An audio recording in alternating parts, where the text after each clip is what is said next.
The series starts with a flashback of what happened 3 years ago. On an island, there are gigantic ants causing havoc. There are people on the island who are currently engaged with the ants, but are getting massacred. Suddenly, a skilled hunter named Byingu comes to help. He uses a short pole to kill the ants. That's a very weird weapon. Let us just call it that. He also uses healing magic to save them. Nice, but he is not our MC. When an ant tries to sneak up on him, his teammates emerge and save him. They are Yoonho and Yoonseok. They get rid of the red ants really fast. In another part of the island, we also see Guild Master Choi fighting the ants. They explain that 10 years ago, portals to another dimension opened all over the world. These portals brought in monsters and mysterious creatures. People who could fight these monsters are called awakened beings or hunters, with the strongest being S rank and the weakest being E rank. In today's time, a portal opens at a construction site, and a group of hunters goes to check it out. A fat guy named Park shows up and greets Kim. A frail-looking Sung Jinwoo arrives, and suddenly everyone gets a burst of happiness. He is our MC, and he is the weakest hunter alive. What a pathetic loser, right? And he knows it. Sung talks to a redhead girl named Juhee. Our MC might be weak, but still got riz.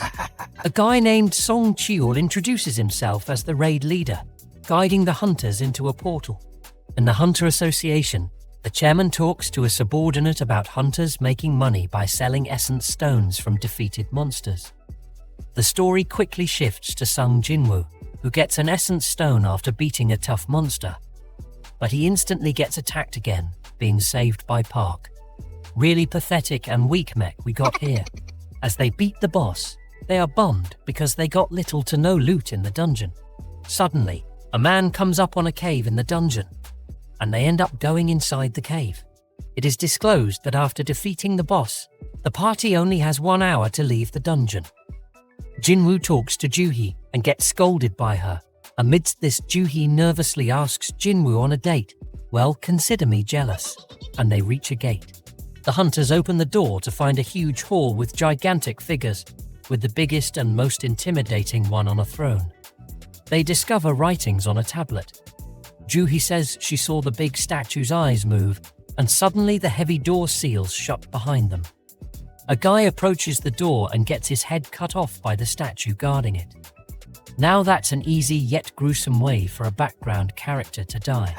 This shocking event leaves the party scared and afraid for their lives. Who wouldn't? When Hunter Sung sees the statue's eyes move, he warns his teammates. The statue shoots lasers from its eyes, completely burning one person, but others dodge it because of Jinwoo's warning. The fear spreads through the party as they realize the seriousness of the situation. Song coming up to Sung and thanking him for saving their lives. Song thinks that the statue is an S rank, or even above. Sung wonders if the god mentioned in the text could be the giant statue itself. One party member, out of fear and cockiness, tries to rely on his speed to escape, but instantly gets killed by the giant statue's laser. Another background character dies just like that. Sung thinks harder on the commandment on the tablet, worship the god. After that, Sung bows to the statue.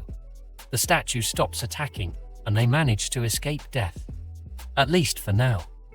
The god statue then stands up and comes towards the hunters. Song asks Sung what they should do next, and Sung remembers the second commandment, praise the god.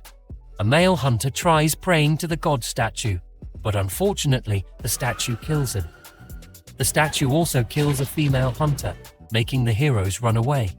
What a killing spree. Park tries to get far from the god statue, but ends up getting killed as well. Sung sees some statues with instruments nearby. Song and another ally go near these statues, and they start playing the instrument, hence praising the god. Sung and Juhee run to one of the statues. Sung leaves Juhee there and runs for another statue. Before Sung almost gets killed at the god statue's feet, he reaches a nearby instrument carrying statue just in time, saving his life. The god statue goes back to its seat. Juhee rushes over to Sung, and in all horror sees that he lost one of his legs. While Juhee heals Sung's wound, suddenly, the god statue summons an altar. They remember the third commandment, that is, believe in the god. Out of nowhere, flames start appearing around the altar. Sung asks two hunters to take him there so he can observe it.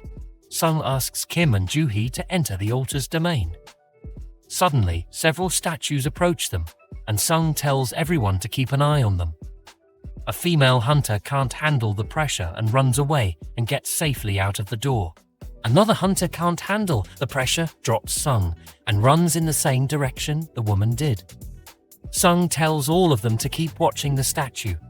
He believes the blue flames around them work as a timer, and once they're gone, they can leave. Kim also decides to leave. Sung tells Juhee to go with Sung and leave him behind.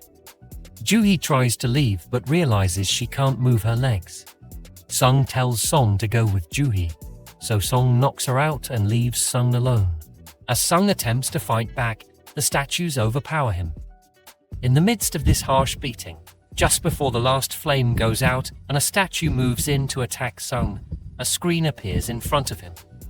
The log informs Sung that he's eligible to become a player and gives him 2 seconds to accept the offer. Otherwise, he'll die. The episode concludes with Sung accepting the offer. RMC is not dead. His injuries from the statues are no longer there. Woo, the manager of the Hunter Association's surveillance team, and his partner Kang came into Sung's room. Woo tells Sung that when they arrived, they only found Sung lying on the ground, and there was no temple or statues. Woo asks Sung if he had a second awakening. Sung wonders about it and checks Kang's mana meter to see if the same thing happened to him. Unfortunately, Sung's mana levels haven't changed. Why is he so bummed? Well, at least you still have your leg. In his room, Sung is surprised that they didn't ask him about the window screen in front of him. Bro definitely thinks he's on shrooms. He plays around with the window screen for a bit, and Sung learns that he's now the player and has to complete a daily strength training quest. The system warns him of penalties if he doesn't follow the system's demands and mentions a reward, but Sung is unsure about it all. In the hospital, the window screen tells Sung that he didn't complete his daily task. Suddenly, Sung finds himself in a desert-like place with a huge centipede looming over him. The window screen informs Sung that he must survive for 4 hours since he failed the daily quest. Sung runs for his life, manages to complete the quest, and ends up back in the hospital. I'll be damned if he misses his daily tasks now this early. Juhee arrives at the hospital. She sees Sung running outside and goes to confront him. Meanwhile, we find out that Sung completed his daily strength training quest. Additionally, Sung talks about what he learned about the player development system and the 3 types of rewards he gets for completing quests. These rewards include complete recovery, ability points, and a random loot box that often contains various items. Sung goes back to his hospital room to check what's in today's loot box. He finds a key that lets him teleport to an instance dungeon. Sung is curious about what that is. We see a series of scenes where Sung completes his daily quests. In his hospital room, Sung decides to focus most of his ability points on increasing his strength. Then he goes to Hakjong Station and uses the loot box key to enter an instance dungeon. Suddenly, the dungeon closes and the window screen tells Sung that he must defeat the dungeon's boss or use a teleportation stone to go home. Well, he's screwed. Sung faces several goblins and defeats them. Then a steel-fanged lichen appears, making Sung uneasy. He's worried because he knows he can't rely on anyone to heal him if the lichen injures or kills him. The episode ends with the lichen leaping towards Sung, the steel-fanged lichen leaping towards Sung. Luckily, Sung manages to dodge the attack and counter with a punch to the lichen. They have a short fight, and his moves have no effect, so he opens the inventory menu from the window screen, takes out a magic sword, and uses it to defeat the lichen. Bro got 3 items in his inventory. Out of the blue, 2 more lichens charge at Sung. He slashes the other lichen's face off. The third one retreats, giving Sung a moment to catch his breath. He checks his window screen's menu and sees that his level and stats increase due to the real combat experience.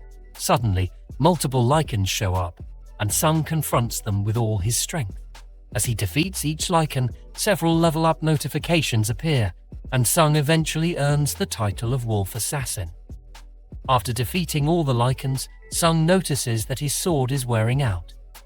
The log for the Wolf Assassin title appears again, letting Sung know that he has gained various items, including a teleportation stone.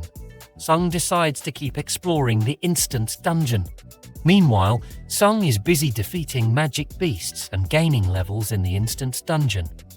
He also observes how the color of the monsters' titles indicates their strength levels, and how this color can change based on Sung's current level.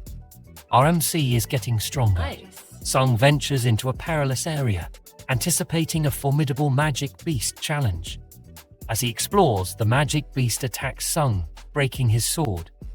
The creature, colored orange in its name, signifies it's on equal ground with Sung. He assumes this snake, known as Kasaka, is the dungeon's boss. Quite obvious, isn't it? Despite uncertainty about facing its impenetrable skin, Sung engages in battle. He has a really hard time fighting the snake. Reflecting on courage, weakness, and strength based on his experiences as a hunter and a citizen over the years, fueled by determination and memories of the god statue, he's becoming cool by the second. Sung uses his strength to overpower and defeat Kasaka. After Sung defeats the Kasaka, multiple log entries pop up, indicating a significant level up due to the victory. He also acquires a dagger made from the Kasaka's fangs and a venom gland. Now that is a loot, the window screen transports Sung back to Earth, where he encounters a soldier leading him to a tragic incident. Sung discovers a dungeon break has occurred. Arriving there, he observes several hunters and healers struggling against the dungeon break boss. Observing Juhi struggling in the party due to the lingering effects of the god statue incident. To aid the party, he throws his broken sword at the boss, defeating it in one blow. A member notices Sung's dagger and inquires about the person who threw it. Well, it looks like our MC isn't all that pathetic now. Sung is surprised that he managed to penetrate the boss's defenses with his broken sword in one shot. The episode ends with Juhi questioning whether Sung was the one who threw the sword. The series continues in the hospital with the nurses talking about Jinwoo's body. At the same time, Jinwoo is in sweat as he is doing his daily exercises. All the nurses are drooling over him.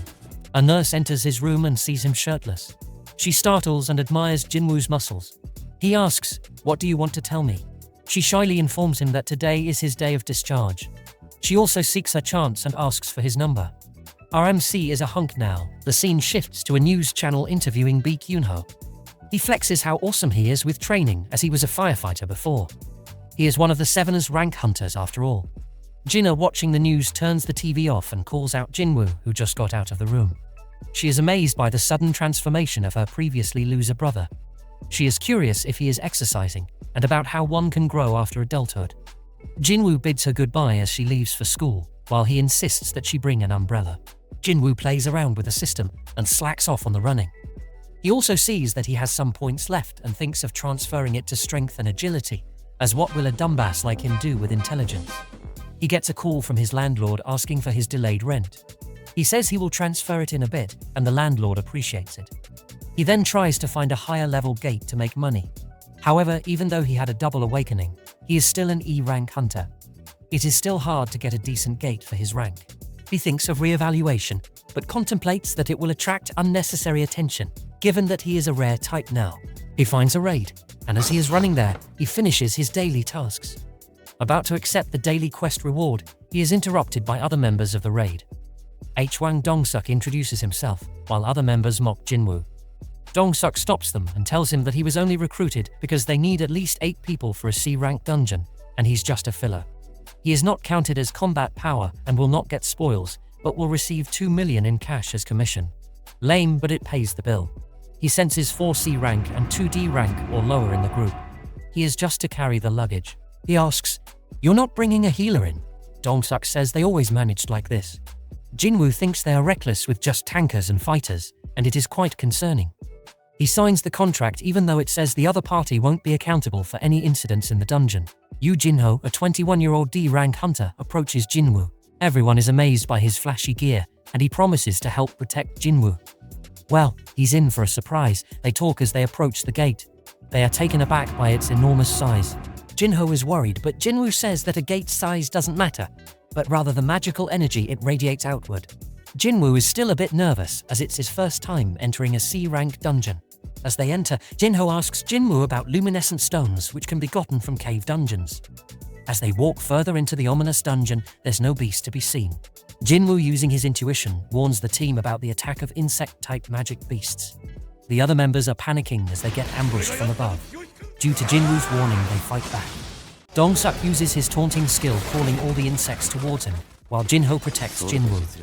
Finally, they kill all the beasts with teamwork, but it leaves Jinwoo a little frustrated. Puny insects for him. They win, and it is time to gather the loot and divide it into 7. Dong-suk approaches Jinwoo, thanking him. They all are confused over the state of some bugs, as they have been half-eaten. Jinwoo asks Jinho if his sword and shield are expensive.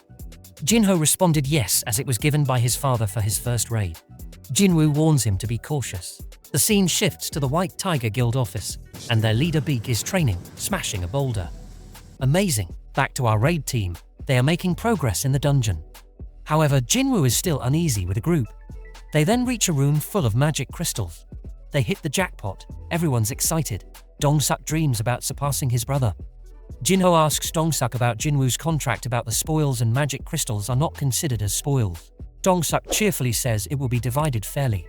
However, they need to deal with that guy first, a deadly, terrifying-looking spider who is currently sleeping. Dong-suk cautions everyone and tells them that they'll need to harvest the magic crystals before it wake up. He asks one of his men, and suddenly they don't have enough equipment to harvest the crystals. Dong-suk tells Jinwoo and Jinho to stay put while they bring the tools. Jinwoo's suspicion about this team grows. He's spot on as Dong-suk, with an evil grin, asks Q1 to block off the entrance to the tunnel, trapping Jinwoo and Jinho. Jinwoo remembers Chiul's advice about the weak being used as bait to lure the enemy, as there's no surveillance in the dungeons. Jinho is terrified as the giant spider, a C-rank boss, wakes up. He steps up to defend Jinwoo, but Jinwoo steps forward saying, "Jinho, stay put. I'll handle this guy." Jinwoo conjures up his dagger, and we see the world's weakest hunter face to face with a C-rank boss. Dong-suk and his minions come out of the gate, and without any remorse, they wait for the boss spider to kill both Jinwoo and Jinho. A minion asks why they make it complicated and not just kill the two. Dong-suk explains they just wait for the spider to sleep after it kills both of them to get the mana crystal. They won't blast their way in, as there is a small opening above the lair. If not, they would kill it themselves, but eyeing on Jinho's expensive equipment, Dong-suk searches for Jinho's family. In the dungeon, Jinho tries to persuade Jinwoo to run away, as only a B-rank hunter or higher can defeat a C-rank boss. Jinwoo contemplates that all the previous monsters he faced were D-rank or lower.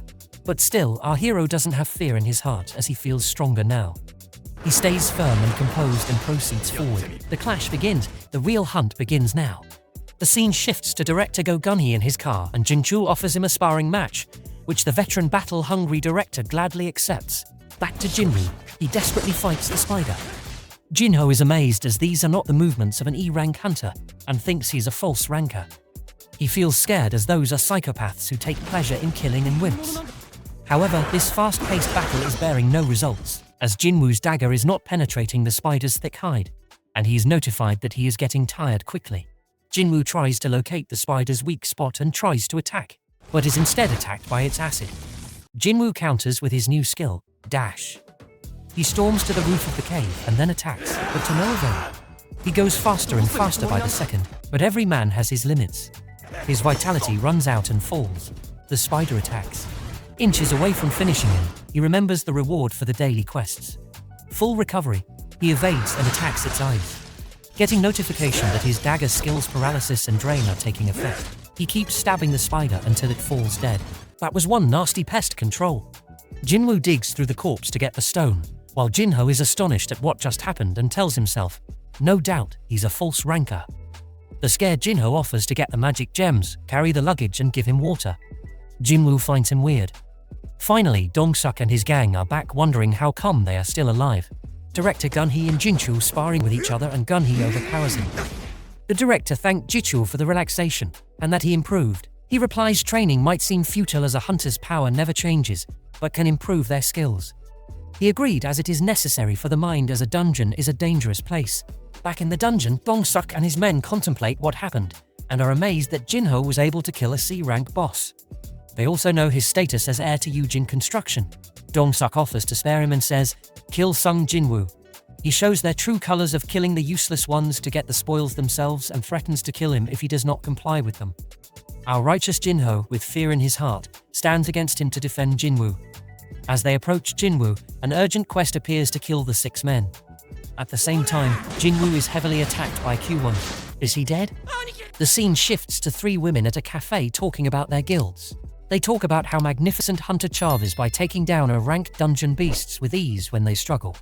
They discuss their guilds more. While all that, Jinwoo lies in the rubble. He reflects upon the past, the present, and what the system wants him to do. Does he really have to kill people? Else, his heart will stop. He understands it wants him to be stronger and gets up. Dong-suk thinks Q1 was playing around, but in reality he wasn't. He gave it his all. Jinwoo warns them, "If you guys are hunters, you should be ready to become hunted." One of Dong-suk's men approaches and moves him, but he cuts off his head. Jinwoo reflects upon what he has done. "I killed someone. What if don't? I will be the one to die." No turning back, only the strong can survive. They all attack Jinwoo, but can't keep up with his pace. Slash, he stabs the first one. Slash, the second one, paralysis and drain activates. 2 more men die, and they keep falling. Q1 attacks, but is instantly killed, leaving only Dong-suk. Dong-suk doesn't back away and makes his body as hard as steel. Jinwoo slams him to the ground and says, "You are strong, but I'm always leveling up." Dong-suk begs for his life, but Jinwoo kills him, finishing the quest. The dungeon starts to collapse. Outside, they both give their report while Jinwoo gets quest reward options. Murderous intense skill catches his attention. Enemies' abilities are halved. Jinho gives thanks to Jinwoo. As it starts raining, Jinwoo is glad he had his sister take the umbrella. The episode ends with a muscular guy in a building, looking outside his glass wall. The series continues with a subordinate reporting to Chief Jinchul. He reports to him about the incident at the C-rank gate, in which our boy Jinwoo completely massacred those losers. Jinchul is surprised at Jinwoo's involvement in this dungeon after the double lair incident, but even more at Dong-suk's death. The scene shifts to Jinwoo coming home with fried chicken. Jinna is super happy, and they start to eat. As they eat, Jinna cannot stop yapping and asks all the wrong questions. She's curious about Jinwoo's companions on the raid, making him contemplate his actions. Did he just kill actual human beings? Is he feeling any regret? Will he do it again? He tries to drown his sorrows in alcohol, but to his dismay, the system just detoxifies the alcohol, making it plain juice. Jinwoo goes back to his room and keeps drinking alcohol. He notices he's not feeling drunk and thinks it's because of the player log system. Then the player log tells him he got a reward, long-lasting buff health and longevity, from the double dungeon that's stopping him from getting drunk. Jinwoo realizes that's why his body healed after the dungeon mess. Later, Jinho wakes Jinwoo up and says Jinho wants to meet him at a cafe. At Cafe Peen, Jinho talks to Jinwoo about making a strike team. Sung replies with a big no, but Jinho is also stubborn. Jinho says he wants to be a licensed guild master. He tells Jinwoo he needs to do 19 more raids for his plan, as it needs at least 20 raids to become a guild master. He says his dad wants to make a guild for business reasons. His dad wants an S-rank hunter to be the leader, and Jinho's brother to be second in command. Jinwoo is worried about them hiring an S-rank, and it might cause a big power shift. Jinho gives Jinwoo papers about a building his dad wants to use for the guild. It is worth 30 billion, and he offers it to Jinwoo if he helps with 19 raids. Jinwoo thinks about it being hella greedy. Jinwoo eventually chooses to be jobless over 30 billion and leaves. Meanwhile, we switch to Dong-suk's brother Dong-soo. He asks the pretty assistant to find out about the 2 people who went on the raid with his brother and his men. Laura gives Dong-soo a document about what happened. Dong-soo thinks his brother was murdered by an E-rank, kind of lame, and asks Laura what would happen if he killed someone in another country. She answers it depends if there's an extradition treaty or not, etc. He asks for his schedule to be clear. He will go to Korea, and he hopes Jinwoo and Jinho will stay alive long enough for him to get revenge. While Jinwoo and Jinna go for a run, they talk about what they would do if they had 30 billion. Jinwoo runs faster and leaves Jinna behind. He checks his player log and sees he's done more running than the quest asked for. He wonders how high the quest can go and keeps running. He finds out the system stops at a certain point. Also, he sees the daily quest changed into a secret one. He checks the rewards he got from this quest. He finds a blessed random loot box and opens it. He then gets the Demon Castle's key. The item says it lets Jinwoo enter an S-rank dungeon called the Demon's Castle. If he beats it, he'll get ingredients for the Elixir of Life, which can cure all illnesses with magic. Jinwoo visits his mom and wonders if the elixir can help her. He opens the dungeon resembling the gates of hell. Jinwoo goes into the dungeon and decides if things get bad, he'll use the teleportation stone he saved. He comes face to face with a dreadful three-headed demon dog, Cerberus. He lunges forward with his puny attacks that do not affect the beast. Jinwoo draws out all his cards, but all his abilities are cancelled out. Cerberus lunges forward and bites his hand clean off. He uses full recovery, but there's still an overwhelming difference in strength. Cerberus keeps beating him up.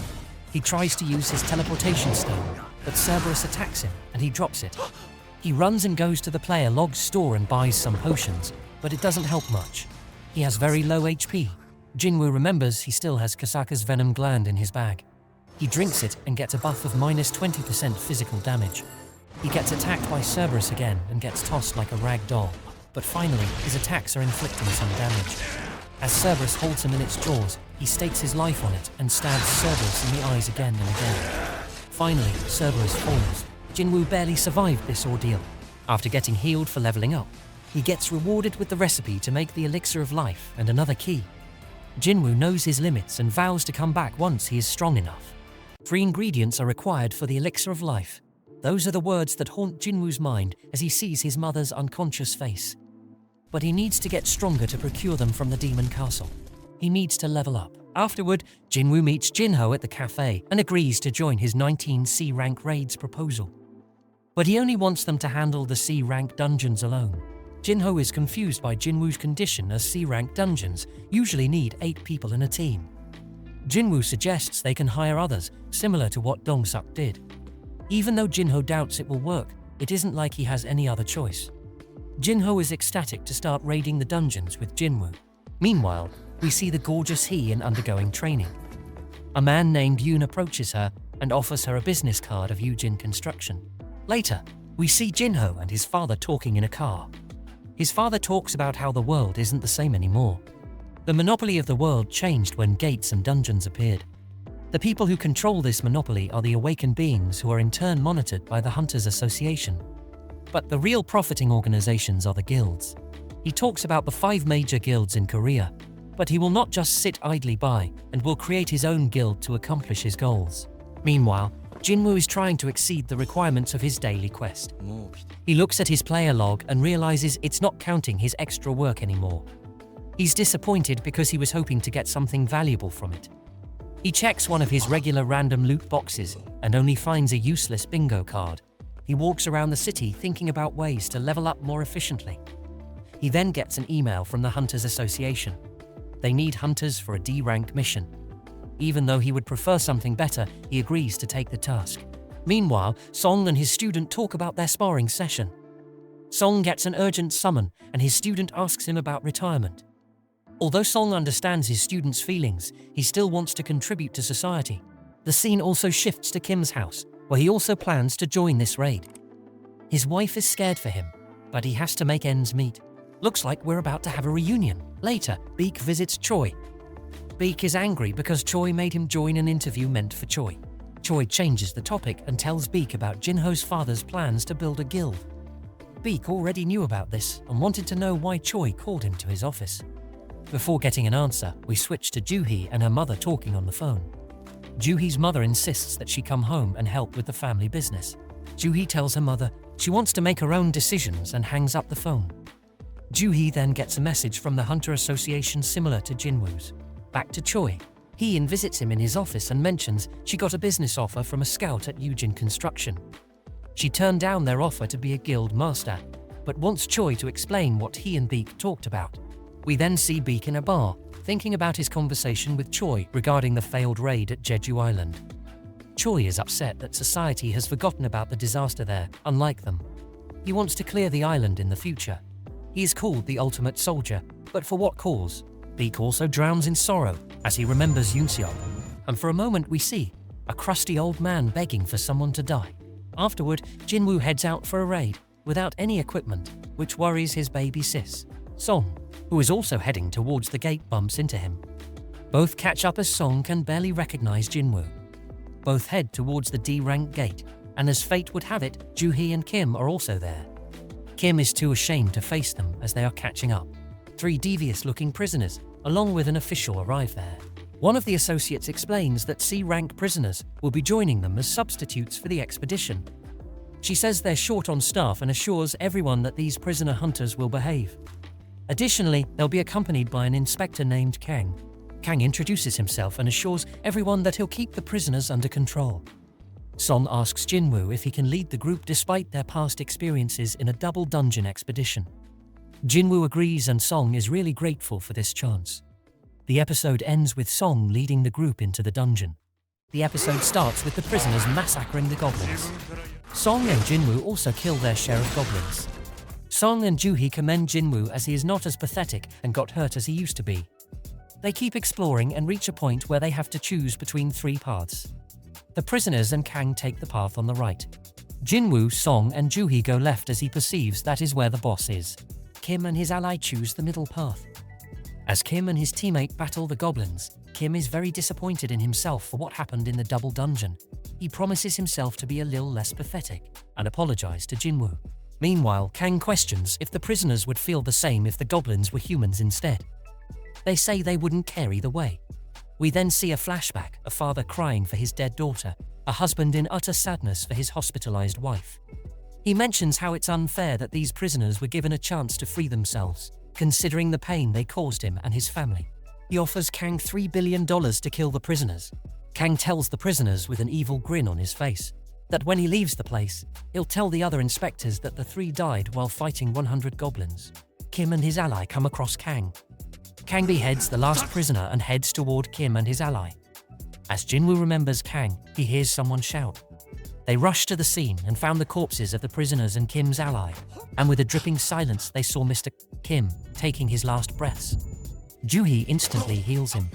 Song realizes that a magic beast didn't cause the injuries to Kim and the others. Meanwhile, as Kim is dying, Jinwoo shouts at him to live for his family if he dies. How else will he hate him for leaving him behind?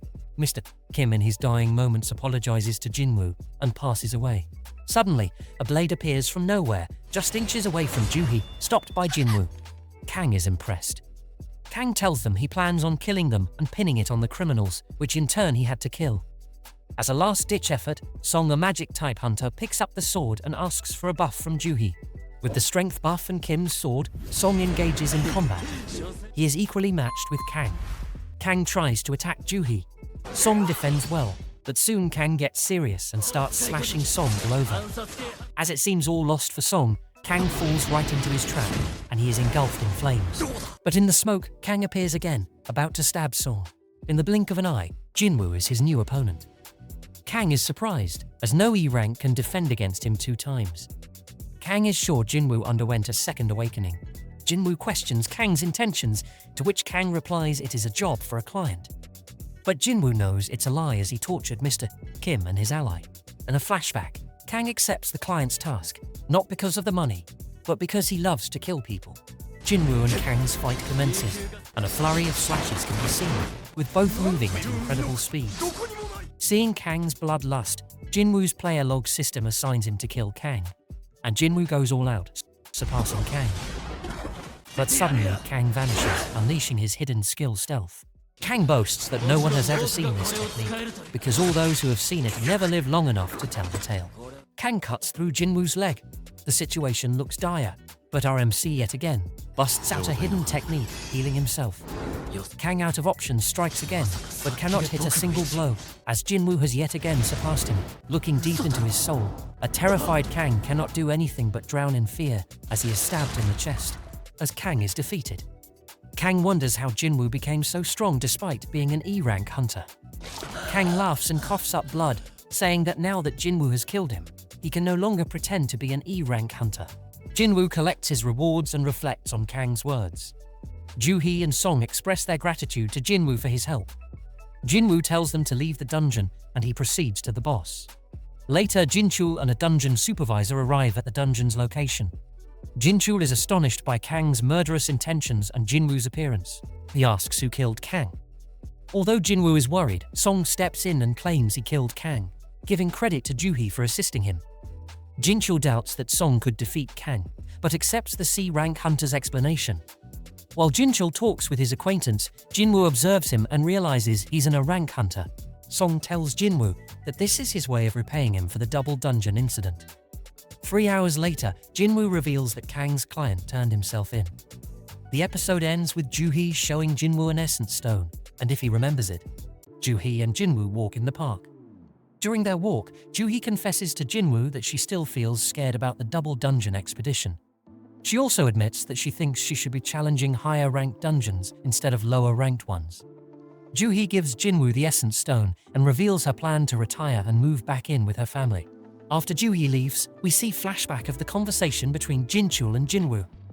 Jinchul doubts Jinwoo's ability to defeat Kang alone, but warns him to be cautious because Dong-suk's younger brother Dong-soo might be targeting him and Jinho. He explains that the law has little power over S-rank hunters like Dong-soo, who can either bring peace or chaos. He advises him to leave the country. Jinwoo realizes he needs to become stronger. Later, Jinwoo visits Jinho, who introduces him to their strike team. Jinwoo is surprised to see that Jinho has hired drunks and a miner. The miner confronts Jinwoo for hurting her fragile ego. Anyways, Jinwoo decides that they will wait outside while he and Jinho raid the dungeon alone. One of the hunters questions the terms Jinho and Jinwoo have established. Jinho assures the hunters that they will be paid. He goes over the rules and consequences of joining his strike team with the recruits. Meanwhile, Jinwoo uses a stealthy stone he obtained from defeating Kang. And Jinho comes forth looking like he's going to war. Jinwoo tells him to take the armor off, and the stubborn little Jinho took off the armor but keeps the helmet on. They enter the dungeon's gate. Some hunters wonder if it was wise to let the two explore the dungeon alone. However, they're relaxed as they've been already paid in advance. During this conversation, we learn from Jinna that the miner who joined the team was a classmate named Song-yi. After an hour passes, the strike team is convinced that their cocky bosses are dead. However, Jinwoo and Jinho emerge from the dungeon, leaving everyone flabbergasted. While exploring another dungeon, Jinwoo's increased strength can be seen as he swiftly cuts down the enemies. It's one dungeon after another. Jinwoo also finds his new stealth skill, along with his other abilities, very useful. During a break, Jinwoo considers whether to take on the Demon Castle mission. Suddenly, his player log system notifies him of a job change quest. We then switch to a scene at the White Tiger Guild office building. A man named Kicho hands a document to his manager, On. In the document, On learns that someone is spending $150 million on ownership of a C-rank dungeon gate. Furthermore, On discovers that Jinho and Jinwoo are behind this scheme. He ponders whether Jinwoo is the same person who took part in the double dungeon expedition, speculating that Jinwoo might have reawakened. His face lights up with excitement. Meanwhile, our heroes are making quick work of the gates. On connects the dots about all 3 incidents where Jinwoo was a survivor, and he's now off to recruit a promising rookie. On and Kichul visit Jinho's strike team and are left in awe as the raid team is having a picnic, but they're immediately shooed off. Jinwoo and Jinho exit the dungeon, and Jinwoo asks for a day off. Jinho agrees, but they might take a huge loss as he has already booked the gates. Jinwoo says he'll figure it out. Suddenly, we see flames, death, and fear. Guildmaster Choi wakes up from a nightmare. He looks at a document on his desk and declares that it's almost time to start his reconnaissance Jeju Island mission. Later, On and Kichul approach Jinwoo. They enter a cafe, and On offers to double what he's getting paid right now. Jinwoo questions 50 billion. This is because he's currently getting 30 billion from Yujin Constructions, and Jinwoo leaves, as he's too expensive for them. Before leaving, Jinwoo plays one of his tricks, using his stealth skill, and threatens him. On assures Jinwoo that neither he nor his ally will speak about Jinwoo to others. Jinwoo appreciates On's understanding, and while on it, Jinwoo also scams him to pay 600 million for 3 gates. A confused On is in awe, as Jinwoo before leaving also heals his wounds, as a good gesture. Jinho is amazed at Jinwoo for selling the gates. Later we also see a commotion at the White Tiger Guild office, as On finally catches on to Jinwoo scamming him. Jinwoo also messages him about how they're even now for spying on him. Although a little bitter, On is satisfied with getting Jinwoo's contact info. The episode ends with Jinwoo wondering what this job change quest entails. That's our recap for today. Thanks for watching. Remember to subscribe, like, and enable the notification bell.